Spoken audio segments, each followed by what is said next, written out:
শুভ রাখি পূর্ণিমা। সকালে চলে গেছিলাম জিমে আর ফার্স্ট রাখিটা পড়েছি স্নেহার কাছ থেকে। আর এই হচ্ছে ওর নতুন স্টাইলের প্রণাম। যাই হোক, জিমে কিছু দাদা আর ফ্রেন্ডস আছে, তাদেরকেও রাখি পড়ালাম। বিকেলবেলা পড়া থেকে ফিরে এসে আবার জিমে গেছিলাম, কারণ সকালবেলা দেবোত্তমা আসেনি, সেই জন্য বিকেলবেলা ওখানে গেছিলাম ওকে রাখি পড়াতে। তারপর গেছিলাম সম্পূর্ণাদের বাড়িতে, ওকেও পড়িয়েছি আর ওর বোনকেও পড়িয়েছি, কিন্তু কোনো ভিডিওই নেওয়া হয়নি, শুধুই ছবি তুলেছি। তারপর চলে গেছিলাম স্নেহাদের বাড়িতে, কারণ ওর বাড়িতে ইনভিটেশন ছিল। রাখি উপলক্ষে ও আমাদেরকে বিরিয়ানি করে খাওয়াবে। ওর বাড়িতে গেছিলাম একটু বিকেল নাগাদ।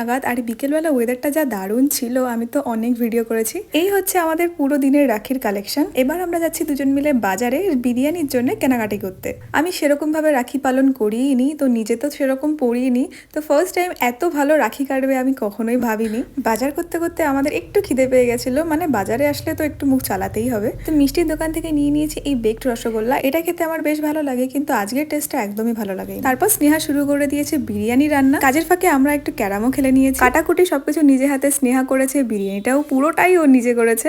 আমরা তো আর মোটে ওয়েট করতে পারছিলাম না যে কখন বিরিয়ানি হবে আর আমরা খাবো। বিরিয়ানি করার সময় যখন লেয়ারিং করে, এটা দেখতে বেশ ভালো লাগে। ইভেন আমি তো জানতাম না এর মধ্যে খোয়া ক্ষীরও যায়, তো ও খোয়া ক্ষীরও দিয়েছে। আর আজকে পুরো ও দাদা বৌদি স্টাইলের চিকেন বিরিয়ানি করছে, তো আমি তো ভীষণ এক্সাইটেড ছিলাম। তারপর ও আমাকে বললো একটু পুদিনা চাটনি করে দিতে। এটাও ঠিকঠাক হয়েছিল, মনে হলো একটু পাতলা, একটু গাঢ় হলে ভালো হতো। আর এটাতে না যা ঝাল হয়েছিল আমার তো বেশ ভালো লাগছিল, কিন্তু ওদের ভীষণ ঝাল লেগেছে। ফাইনালি আমাদের বিরিয়ানি রেডি, আর জাস্ট কালারটা একবার দেখো। আর এই হচ্ছে আজকে আমাদের পুরো ডিনার, আর যেটা খেতে তো দারুণ টেস্টি হয়েছে। তো এইভাবেই কাটলো আজকের আমার দিনটা। বাই।